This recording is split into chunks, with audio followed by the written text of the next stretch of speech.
Hey guys, Joshua Peterson here with Peterson Electric.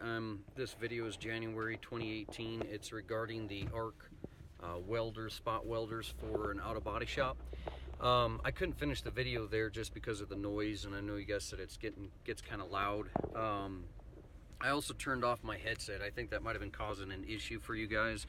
I think it cuts in and out. That's a couple issues on the video, but I'll try to do the best I can. I don't have anybody to help me video this while my wife is driving here, so first of all, I wanted to talk to you real quick. If you guys remember my other videos about Polaris connectors or Ilsko lugs, these I do not like as far as blue wire caps.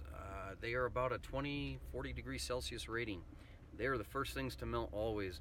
As soon as I put on those rubber Polaris caps, I did 3 ports because these welders had two double tap for 2 separate welders on the same circuit. I found an increase on the connection point. So he brought me over there, and I wish I could have showed you, but on his machine for the spot weld, it actually showed that it increased his weld from a 90% to a 99% value. So it was increasing the function of it, as well as how well the smart machine was telling him that you were spot welding correctly. So hopefully I was saying that correctly, but we did see an increase, and that's because of the fact that, again, the 3-pole breaker and the 50 amp square D stab was showing you, I showed you guys that the wires were loose, especially in the B phase, and when that was loose, that makes the voltages inconsistent going to the machine itself. And so we also saw on the back side of that the amperage from A, B, and C, once his machine was kicking on, was running anywhere from 190 to 253 to 117 to 120 on C phase, but B phase was 253 at one point, caught on my inrush fluke meter that I've showed you guys in the past as well. So on all of that, what we're trying to explain to you guys is that if your connections are loose based on those wire caps, as well as based upon the fact that you had that on the breaker, you're going to see that your current's going to spike. So if your voltage goes down, your current's going to go up. If something is loose, that is going to create heat, and that heat is based on the fact that the connections are not consistent. So a lot of you guys say that this doesn't include pressure. Well, if anything is loose, it's going to create an issue. So if you don't want to use the word pressure, use it as voltage. But the voltage is inconsistent, the current is going to spike. And I also did a voltage drop calculation on that, and I want to show you guys that. I don't want to be too long in these videos here. First of all, we're in Article 630. Okay, I'm in the NFPA 70 2017 handbook, so that's page 849. It talks about here on individual welders as well as group welders. I had 2 welders, and the group welder was going to be off of 630.11a at 100% for these welders, and 85% for more than 3, and 70% for more than 4, and 60% past that.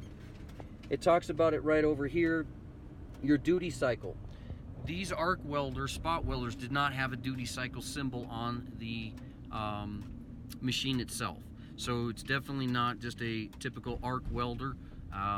It's not going to be a resistive welder. It is also not a motor welder. So it also talks about here for your arc welders, supply conductors, all the way over here to your resistive welders. Okay, your duty cycle as well. We had no duty cycle on there that I could see, so I'm assuming that would be at 100%. If we did, for instance, a 63% or 40% duty cycle at 63% would show you 63 amps. It's just basically a duration of what that ampacity can be on that conductor. We also looked on 310.16 or 15, excuse me.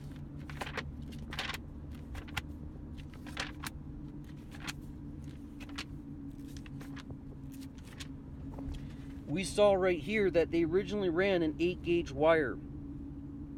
That is only rated at 55 amps. But actually, the duration point is going to be at 6 degrees Celsius because of Article 110.14c, and I'll show you that here in a minute.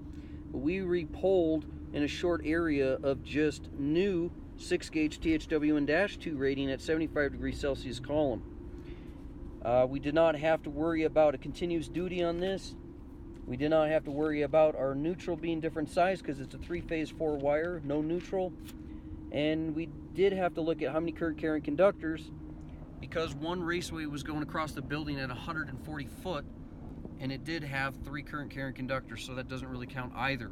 As far as how many current carrying conductors in a conduit, we didn't have them together. They were one off of one part of the panel and the other one nippled through to the other side.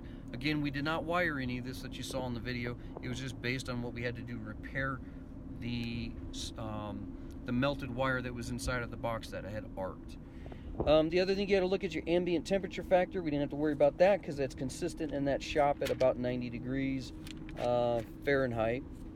So the only other thing we should really be looking at is Article 110.14,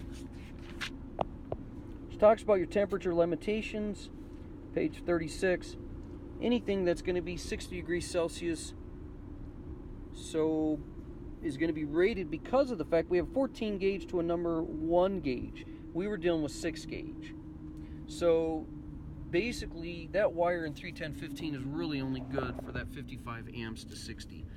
Bottom line, you're going to be fine with that arc welder. The most I saw that throwing out as far as consistently is going to be at that 60 amps because the nameplate said rated up to 60 amps for its conductor size. So again, look at your nameplate on that. My video is at 6 minutes. I'll do a third video. Thanks.